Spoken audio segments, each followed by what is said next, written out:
Hello friends, welcome to my channel Shambhavi Mishra. And आज हम लोग डिस्कस करेंगे चैप्टर 4 ऑफ एनसीईआरटी क्लास 6।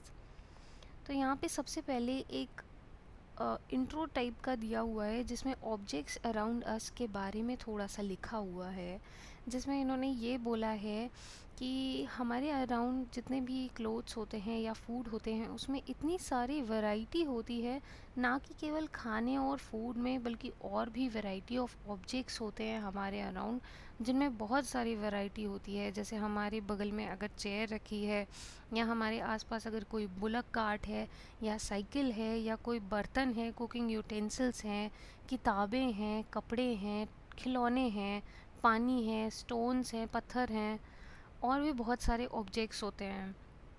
तो ये ऑब्जेक्ट्स जो है इनमें डिफरेंट शेप्स और कलर होते हैं और उनके इस्तेमाल भी अलग अलग तरीके से होते हैं, उनके यूजेस भी अलग होते हैं। तो अपने अराउंड कुछ आइडेंटिफाई करिए ऑब्जेक्ट्स जिनका शेप राउंड है और फिर उनको लिस्ट करिए करिए कि ये रबर बॉल है, ये राउंड है, ये फुटबॉल है, ये भी राउंड है, या कंचे हैं तो वो भी कैसे हैं, शेप में राउंड हैं। तो अगर हम इन ऑब्जेक्ट्स को इंक्लूड कर दें, जितने सारे राउंड हैं इनको एक जगह पे इंक्लूड कर दें, अलग कर दें और उनको लिस्ट करें कि ये राउंड हैं, और फिर हम उन ऑब्जेक्ट्स की लिस्ट बनाएं, जैसे कि एप्पल्स हैं, ऑरेंजेस हैं, अर्दन पिक्चर गाढ़ा है, इन सबको भी उनमें इंक्लूड कर दें। फिर अगर हम ये सपोज़ करें कि हम लोग जो ऑब्जेक्ट्स देख रहे थे वो एडिबल हैं या नहीं हैं, तो हम उनकी अलग एक लिस्ट भी बना सकते हैं।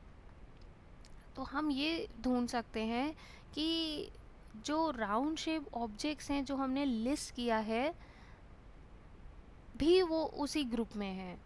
तो लेट अस से कि हम जो है एक ग्रुप बनाना चाहते हैं जो प्लास्टिक्स के बने हुए हैं, जैसे कि बकेट्स हो गए, लंच बॉक्सेस हो गए, टॉयज़ हो गए, वाटर कंटेनर्स हो गए, पाइप्स हो गए, या बहुत सारे ऑब्जेक्ट्स हो गए। वो जो है इस ग्रुप में क्या आ सकते हैं या नहीं आ सकते हैं। तो बहुत सारे वेज़ हैं कि हम ऑब्जेक्ट्स की ग्रुपिंग कर सकें। तो इन अबव एग्जाम्पल्स में हमने ये फाइंड किया कि on the basis of the shape और the materials they are made, हमने इस बेसिस पे उनको क्लासिफाई किया या ग्रुप किया। तो हर ऑब्जेक्ट जो हमारे अराउंड होता है वो एक या एक से ज़्यादा मटेरियल्स का बना होता है। वो मटेरियल्स ग्लास के भी हो सकते हैं, मेटल्स के भी हो सकते हैं, plastic, wood, cotton, paper, mud, soil, इन सब के बने हो सकते हैं। देन अगर बात की जाए, एक एक्टिविटी दी हुई है, यहाँ पर ही एक एक्टिविटी दी हुई है, इसमें यही बोला गया है कि क्या करते हैं हम लोग, कुछ ऑब्जेक्ट्स कलेक्ट कर लेते हैं जो भी हमारे अराउंड प्रेजेंट है, जितने भी पॉसिबल हो सके। तो हम जो है वो सब वो ऑब्जेक्ट्स होंगे जो हम एवरीडे ऑब्जेक्ट्स जो हमारे घर में होते हैं, जो घर से, और उनको कलेक्ट कर लें और क्लासरूम में ले आए, या बाहर भी स्कूल के कर सकते हैं। तो हम इन कलेक्शन में क्या क्या पाएंगे, chalk, pencil, notebook, rubber, duster, hammer, nail, soap, ये सब अगर कोई बच्चा इकट्ठा कर लाता है तो हम उनको, जैसे फॉर एग्जांपल हम उन ऑब्जेक्ट्स को भी इंक्लूड कर सकते हैं जो हम सोच सकते हैं लेकिन हम क्लासरूम में नहीं ला सकते हैं, जैसे कि दीवारें हैं, या ट्रीज़ हैं, या डोर्स हैं, ट्रैक्टर हैं, रोड है। और इसके बाद लिखा हुआ है कि इन ऑब्जेक्ट्स को जो है हम सेपरेट कर लें, एक कलेक्शन उनका बना लें जो मतलब पेपर या वुड के बने हुए हैं, उन ऑब्जेक्ट्स को हम अलग कर दें। इस तरह हम लोगों ने क्या किया है कि डिवाइड कर लिया ऑब्जेक्ट्स को दो ग्रुप में। एक ग्रुप है जो पेपर का नहीं बना हुआ है, एक ग्रुप है जो पेपर का बना हुआ है। इसी तरीके से हम इन ऑब्जेक्ट्स को और भी तरीक़ों से सेपरेट कर सकते हैं, कि जैसे कि जो खाना बनाने में यूज़ होते हैं या जो नहीं होते हैं, इस तरीके से भी। तो यहाँ पे एक टेबल दी हुई है 4.1, इसमें लिखा हुआ है कि objects and the materials they are made up of. तो इस वे में इन्होंने इस टेबल में क्या किया है कि जैसे प्लेट और थाली है वो किसकी बनी हुई है, तो स्टील, ग्लास, प्लास्टिक्स, इन सब की बनी हुई है, या कोई और चीज़ की बनी हुई है, या पेन जो है वो प्लास्टिक की है या मेटल है, इस वे में ग्रुप किया गया है। ऑब्जेक्ट्स को और एक टेबल बनाई गई है। फिर उसके बाद एक एक्टिविटी नंबर 2 है यहाँ पे, इसमें भी कुछ इसी तरीके का है कि इसमें कुछ कॉमन मटेरियल्स दिया हुआ है और उसमें और कुछ भी मटेरियल्स हम ऐड कर सकते हैं। तो यहाँ पे कॉलम 1 टेबल आप देख सकते हैं 4.2, इसमें यहाँ पे would, paper, leather, plastic, cotton, इनसे बनी हुई जो भी चीज़ें हैं उनको हमने अलग कर दिया है। जैसे अगर लकड़ी की टेबल है, प्लॉ है, बुलक कार्ट है, उनकी व्हील्स हैं और चेयर है वो अगर वुड की बनी हुई है तो हमने उन ग्रुप्स में इनको क्लासिफाई कर दिया है जिसमें कि जिस मटेरियल से ये बने हुए हैं। इसी तरीके से पेपर से बुक, नोटबुक, लेदर के जो भी आपके अराउंड सराउंडिंग में हैं चीज़ें, उनको आप इसी तरीके से अलग करके इस कॉलम में लिख सकते हैं। या प्लास्टिक के जो भी चीज़ें हैं जैसे बकेट है, मग है, पेन है, आप इन चीज़ों को यहाँ पे लिख सकते हैं। देन आपने जो है, जो फर्स्ट ग्रुप जो हम लोगों ने किया था, जो हम लोगों ने ऑब्जेक्ट्स किया था, डिफरेंट वेज में किया है हमने इनको ग्रुप। तो हमने ये भी पाया कि ऑब्जेक्ट्स जो हमारे अराउंड अस थे वो डिफरेंट मटेरियल्स के भी बने हुए थे।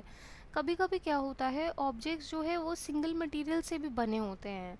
तो an object could also be made of many materials, कई सारे मटेरियल्स के भी बने हो सकते हैं। और फिर again one material could be use for making many different objects, और एक ही मटेरियल से कई सारे ऑब्जेक्ट्स भी बन सकते हैं। तो हमने इससे क्या डिसाइड किया, हम ये डिसाइड करते हैं कि what should be use for making any given, क्या चीज़ यूज़ कर सकते हैं किसी मटेरियल को बनाने के लिए। तो it seems that we need to know more about different materials, और डिफरेंट मटेरियल्स के बारे में जानने की कोशिश करते हैं। तो आगे बढ़ते हैं हम लोग प्रॉपर्टीज़ ऑफ मटेरियल्स की के बारे में। प्रॉपर्टीज़ ऑफ मटेरियल्स, इसमें यही दिया गया है कि क्या आपने कभी सोचा है कि किसी टम्बलर को हम कपड़े का क्यों नहीं बनाते हैं ठीक है, तो वो कई सारे एक्सपेरिमेंट्स आप रिकॉल करिए जो एक कपड़े से किए जाते हैं। और उसको ये भी ध्यान में रखिए कि क्या हम टम्बलर को यूज़ करते हैं क्या टू कीप अ लिक्विड, हम टम्बलर को ही यूज़ करते हैं, इस बात को भी ध्यान रखिए लिक्विड रखने के लिए। Therefore, would it not be silly if we were to make a tumbler out of cloth? क्या आप सोच सकते हैं फिर क्या कि कपड़े का कोई टम्बलर बनाया जा सकता है? Not at all. तो what we need for a tumbler is, tumbler बनाने के लिए क्या क्या चाहिए होता है, तो ग्लास, प्लास्टिक, मेटल, इन सब चीज़ों की, या सम अदर मटेरियल, जो ऐसा मटेरियल जो एटलीस्ट पानी को होल्ड कर सके सिमिलरली अगर हम ऐसा कपड़ों के साथ करें तो क्या होगा, पानी तो पोर डाउन हो जाएगा, निकल जाएगा सब। तो या फिर पेपर लाइक मटेरियल से अगर करने की कोशिश करें तो क्या हो पाएगा, नहीं हो पाएगा। देन उसके बाद आगे बढ़ते हैं। तो we then see that we choose a material to make an object depending on its properties, उनकी प्रॉपर्टीज़ के बेसिस पे हम कोई भी मटेरियल, किस मटेरियल का कोई सामान या ऑब्जेक्ट बना होना चाहिए, उनकी प्रॉपर्टीज़ पर डिपेंड करता है। ठीक है, उस मटेरियल की प्रॉपर्टी पे, और किस चीज़ के लिए हम उसे इस्तेमाल कर रहे हैं, ठीक है, इन चीज़ों पे डिपेंड करता है। So what are all the properties of materials that would be important for their uses, क्या प्रॉपर्टीज़ इम्पॉर्टेंट मतलब हो सकती हैं जो इम्पॉर्टेंट होती हैं उनका इस्तेमाल करने के लिए। तो कुछ प्रॉपर्टीज़ यहाँ ऊपर डिस्कस की गई हैं। जैसे कि अपीयरेंस, देखने में कैसे हैं वो मटेरियल्स, लोग डिफरेंट फ्रॉम ईच अदर, एक दूसरे से बहुत अलग होते हैं सारे मटेरियल्स। जैसे कि वुड होता है वो आयरन से बहुत डिफरेंट होता है, आयरन जो है वो डिफरेंट दिखता है कॉपर और एल्यूमिनियम से। साथ ही साथ इनमें कुछ सिमिलैरिटीज़ भी होती है भाई आयरन, कॉपर और एल्यूमिनियम में, कि वो वुड नहीं होते हैं, सारे क्या होते हैं, मेटल्स होते हैं। देन उसके बाद आगे बढ़ते हैं, एक एक्टिविटी दी हुई है, एक्टिविटी नंबर 3। इसमें क्या है, इसमें लिखा हुआ है कि कुछ पीसेस हम लोग डिफरेंट मटेरियल्स के कलेक्ट कर लेते हैं, जैसे पेपर हो गया, कार्डबोर्ड हो गया, वुड हो गया, कॉपर वायर हो गया, एल्यूमिनियम शीट्स हो गई, चॉक हो गई। तो क्या ये शाइनी दिखते हैं? नहीं। तो हमने क्या किया है, कुछ शाइनी मटेरियल्स को आप क्या करिए, एक अलग ग्रुप में रख लीजिए। ठीक है, और फिर क्या करिए कि जो टीचर है टीचर जो है वो क्या करेगा कि हर मटेरियल को दो दो पीसेस में कट कर देगा, और फिर फ्रेशली कट सरफेस को वो देखेंगे। तो हम वहाँ पे क्या देखते हैं, क्या वो शाइनी दिखते हैं या वो नहीं दिखते हैं। ठीक है, तो हमने क्या नोटिस किया, do you notice such shine और लस्टर इन अदर मटेरियल्स, क्या और भी मटेरियल्स में क्या ये शाइन है। तो इसका मतलब कि इसमें आपको लस्टर के बेसिस पे आपको ग्रुपिंग करनी है कि मटेरियल्स जिनके शाइनी सरफेस है या शाइनी है, या फिर मटेरियल्स जो शाइनी नहीं है, या पेपर क्या वो शाइनी होता है क्या, सैंड पेपर। आगे बढ़ते हैं तो यहाँ पे यही कंक्लूजन लिखा हुआ है कि मटेरियल्स जिनमें लस्टर होती है या मतलब शाइन होती है, जो शाइनी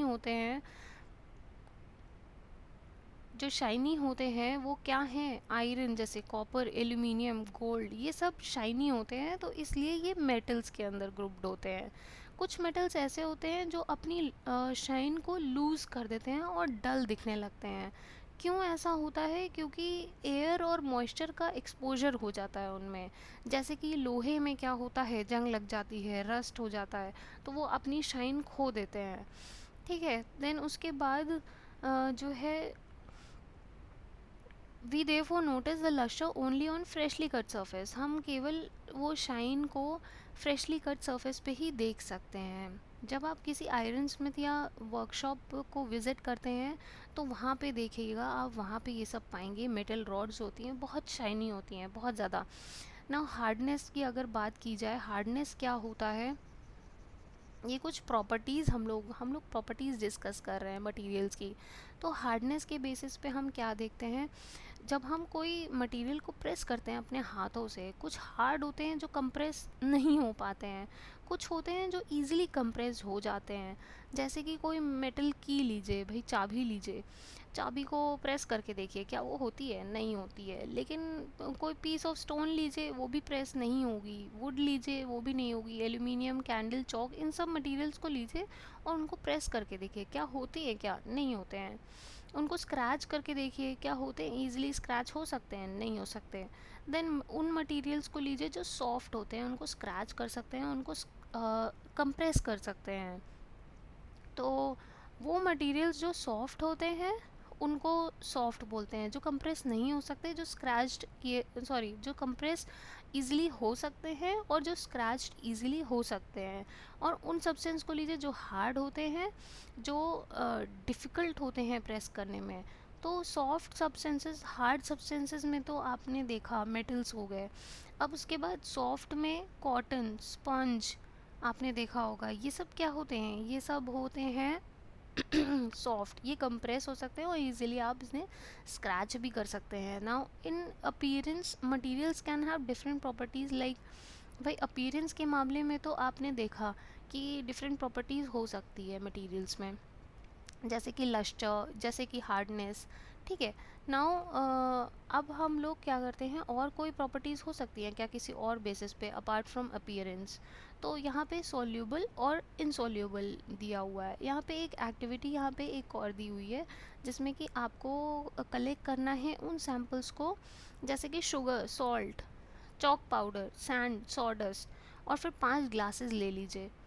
ठीक है, 5 ग्लासेस ले लीजिए या 5 बीकर ले लीजिए, उनमें पानी भर दीजिए। नाउ हर जो है हर उसमें क्या करिए आप, 2/3 पानी डाल दीजिए, और फिर स्मॉल अमाउंट या स्पूनफुल आप पहले में क्या करिए, शुगर डाल दीजिए, दूसरे में सॉल्ट डालिए, तीसरे में क्या करिए, कुछ अदर अमाउंट या कुछ भी चीज़ डाल दीजिए, चॉक पाउडर डालिए, सैंड डालिए, सॉडस्ट डालिए, और फिर इनको घोल दीजिए, स्टिर कर दीजिए स्पून से। फिर उसके बाद थोड़ी मिनट के लिए आप वेट करिए और फिर ऑब्ज़र्व करिए कि क्या होता है। तो आप उसके ऑब्जर्वेशंस को फिर नोट करिए। यहाँ पे एक टेबल दी हुई है जिसमें क्या दिया हुआ है, कुछ ऑब्जर्वेशन दिया हुआ है। जैसे कि सॉल्ट में क्या हो रहा है कि वाटर में कम्प्लीटली डिज़ोल्व हो जाता है, डिसअपीयर हो जाता है सॉल्ट। सेम केस शुगर में भी होगा, हल्का सा बस कलर चेंज हो जाएगा शुगर में वाटर का। सैंड में क्या होगा, सैंड जो है वो टोटली डिज़ोल्व नहीं होती है, तो वो सेटल हो जाती है। जब तक आप वेट करते हैं वो धीरे धीरे करके सेटल होने लगती है, और कलर चेंज इसमें भी हो जाता है। चॉक पाउडर में क्या होता है, सोडस में क्या होता है, आप ये एक्सपेरिमेंट घर पे भी कर सकते हैं, आप इसे करके देखिएगा। इसके बाद हम आगे चलते हैं। We you will notice that some substances have completely disappeared. वही बात हो गई कि कम्प्लीटली डिसअपियर या डिज़ोल्व हो गए हैं कुछ सब्सटेंस जो है वो सॉल्यूबल हो जाते हैं, इनको सॉल्यूबल कहते हैं। जो टोटली डिसअपियर या डिज़ोल्व हो जाते हैं वाटर में, इन सब्सटेंसेस को सॉल्यूबल कहते हैं, सॉल्यूबल होते हैं ये वाटर में। While other substances do not mix, ठीक है, उनको काफ़ी स्टिर करने के बावजूद भी वो मिक्स नहीं होते हैं, तो उन ऐसे सब्सटेंसेस को इनसॉल्यूबल बोलते हैं।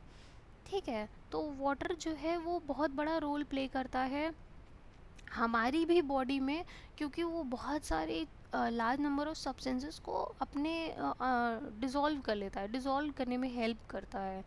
तो क्या लिक्विड्स भी डिज़ोल्व होते हैं वाटर में, यहाँ पे एक क्वेश्चन दिया हुआ है और नीचे एक एक्टिविटी दी हुई है। चलिए हम उस एक्टिविटी को पढ़ते हैं। पांचवी एक्टिविटी यहाँ पे ये है कि आपको क्या करना है, सैम्पल्स कलेक्ट करने हैं। जैसे विनेगर हो गया, लेमन हो गया, और मस्टर्ड ऑयल दिया हुआ है। देन उसके बाद जो है कोकोनट ऑयल, केरोसिन या अदर लिक्विड हम ले लेते हैं। इसमें ये लिखा हुआ है कि एक ग्लास टम्बलर भी हम लोग ले लेते हैं और उसको हाफ फिल कर देते हैं वाटर में। कुछ स्पूनफुल्स जो है वो हम एक लिक्विड का इसमें डाल देते हैं और फिर उसको खूब अच्छे से घोल लेते हैं और फिर उसको 5 मिनट तक स्टैंड करने देते हैं। नाउ हम उस लिक्विड को जैसे जैसे मिक्स होगा हम उसे ऑब्ज़र्व करेंगे और उसको फिर रिपीट करेंगे बाकी सारे जो सैम्पल्स हमने लिए थे उन पे भी।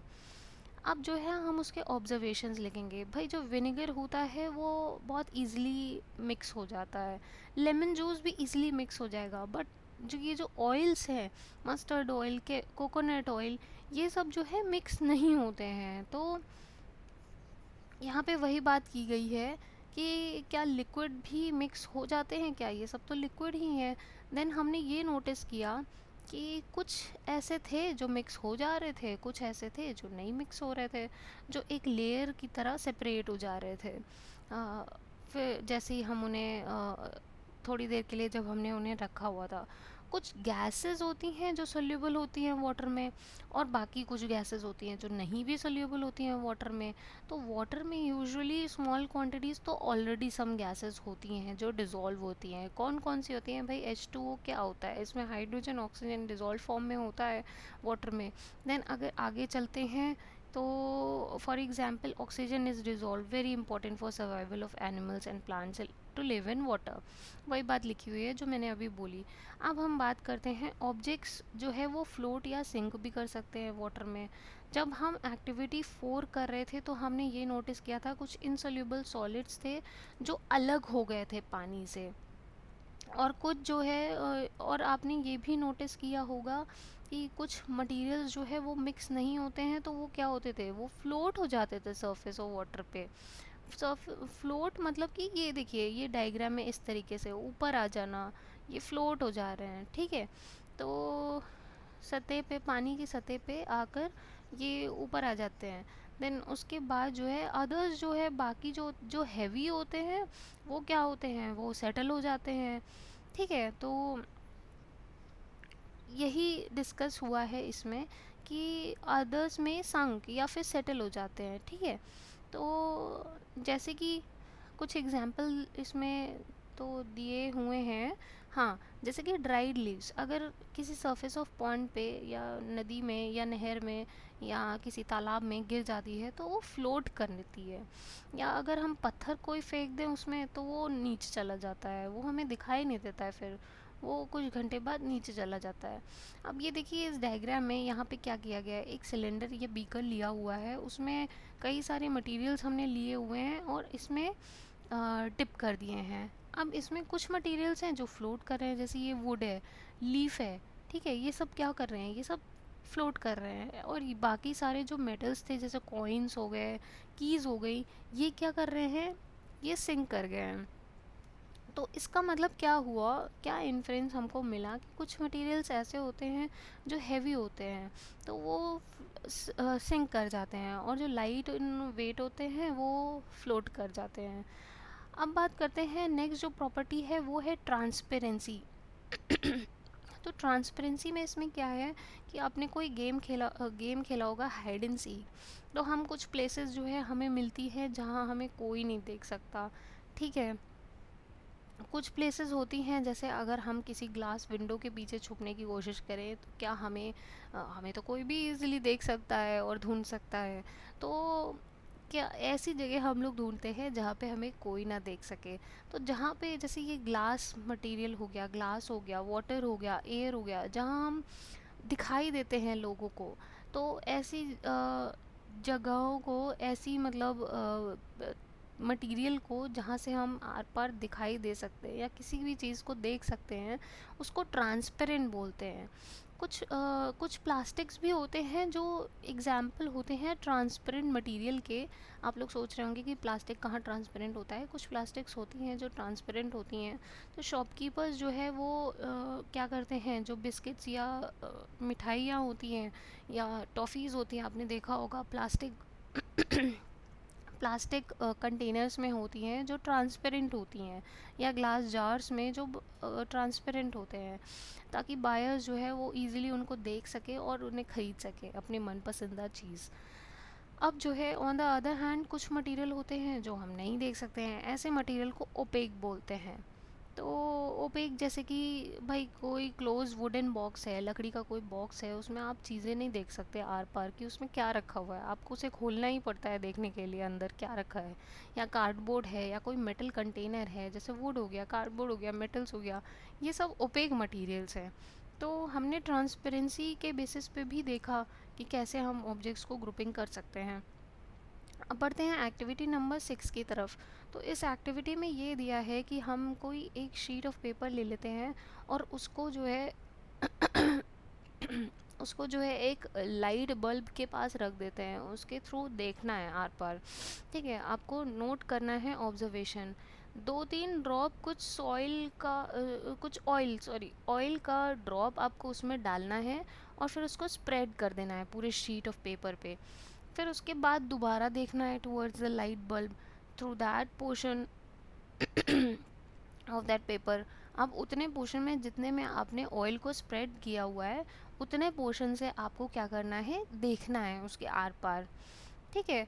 तो अब जो है आपको क्या क्या दिखाई देता है, तो आप ये देखेंगे कि क्या आपको ये दिखता है, do you find that the bulb is more clearly visible then before, पहले से ज़्यादा क्लियर हो जाता है क्या, ये पूछा गया है। But you can see clearly through the oil paper, आप देख सकते हैं क्या ऑयल पेपर के, परहैप्स नॉट, नहीं। The materials through which objects can be seen but clearly are known as translucent. Clearly आप नहीं देख पाओगे, लेकिन कुछ कुछ बल्ब का जो है इमेज आपको दिख जाएगा। तो ऐसे मटेरियल को ट्रांसलूसेंट बोलते हैं, जिसमें ना ट्रांसपेरेंट है मटेरियल, पूरी तरीके से ट्रांसपेरेंट नहीं है, ठीक है, और लेकिन दिख रहा है कि हाँ एक बल्ब है, आप समझ जाओगे इतना तो remember the oily patch on the paper when we tested food items for presence of fats. आपने जो है ये टेस्ट हम लोगों ने पढ़ा था फूड चैप्टर में, जिसमें ऑयली पैच हम लोग पेपर पे देखते हैं ये टेस्ट करने के लिए कि फूड में जो है प्रेजेंस है फैट का कि नहीं। वो भी ट्रांसलूसेंट था वो पेपर भी। देन उसके बाद जो है यहाँ पे लिखा हुआ है, इसलिए हम लोग जो है ग्रुपिंग कर सकते हैं एक और तरीके से, जिसमें क्या ओपेक, ट्रांसपेरेंट और ट्रांसलूसेंट मटेरियल्स के बेसिस पे, प्रॉपर्टीज़ ऑफ मटेरियल्स के बेसिस पे हम ग्रुप कर सकते हैं मटेरियल्स को। देन उसके बाद आगे बढ़े, पहेली ने जो है सजेस्ट किया कि कवरिंग ऑफ ग्लास जो है, अगर हम इस तरीके से, ये देखिए, अगर हम इसको जो है अगर ये भाई टॉर्च की अगर ये ग्लास की ना बनी होती तो क्या हम देख पाते, क्या बल्ब जो है वो टॉर्च का काम करता क्या। अब उस पर अगर हाथ लगा दीजिए, ठीक है, तो क्या आपको कुछ दिखेगा, मतलब क्या आएगा। तो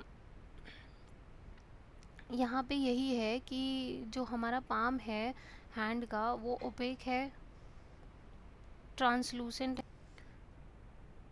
तो इसमें यही करना है कि टॉर्च में हमको अपना पाम रख देना है और फिर ये टेस्ट करना है कि ओपेक है, ट्रांसपेरेंट है या ट्रांसलूसेंट है हमारा पाम। अब उसके बाद जो है हमने ये देखा कि अपीयरेंस के बेसिस पे हमने ग्रुपिंग की मटेरियल्स को, और फिर कैसे मिक्स हो जाते हैं वो अदर लिक्विड्स में, और फिर वो फ्लोट कर रहे हैं या सिंक कर रहे हैं, या ट्रांसपेरेंट है, ओपेक है, या ट्रांसलूसेंट है। तो हमने मटेरियल्स को कई सारी बेसिस पे ग्रुपिंग की उनकी, जैसे कि सिमिलैरिटीज़, उनकी डिफरेंसेस प्रॉपर्टीज़ में, और भी क्या हम तरीक़ों से कर सकते हैं क्या ग्रुपिंग। तो एवरीडे लाइफ में हम बहुत सारे ऐसे ऑब्जेक्ट्स देखते हैं और उनको ग्रुप करते हैं अपने कन्वीनियंस के हिसाब से। तो घर में जैसे हम कुछ स्टोर करते हैं कोई चीज़, तो हम ये सोचते हैं कि ये कंटेनर उसके लिए, या प्लास्टिक में स्टोर करें, या कहाँ रखा जाए। इसी तरीके से ग्रोसर्स भी क्या करते हैं, जो बिस्किट्स होते हैं वो एक कॉर्नर में रखते हैं, सारे साबुन जो है अलग रखते हैं, ग्रेन्स और पल्सेस जो है उनको भी स्टोर करते हैं एक अलग प्लेसेस में।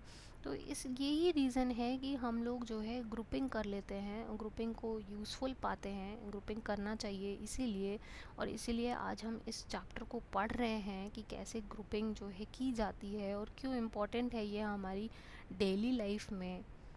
अब जो है यहाँ पे कुछ कीवर्ड्स दिए हुए हैं, जैसे hard, insoluble, lustre, materials, metals, opaque, rough, soluble, translucent, transparent. ये इनमें से अगर कोई भी आपको कीवर्ड नहीं समझ में आया हो, ये क्योंकि इम्पॉर्टेंट कीवर्ड्स होते हैं, नहीं समझ में आया हो, या फिर आपको लग रहा हो कि मैंने एक्सप्लेन ना किया हो, तो आप प्लीज़ कमेंट सेक्शन में ज़रूर कमेंट करें। प्लीज़ लाइक, सब्सक्राइब, शेयर करना ना भूलें।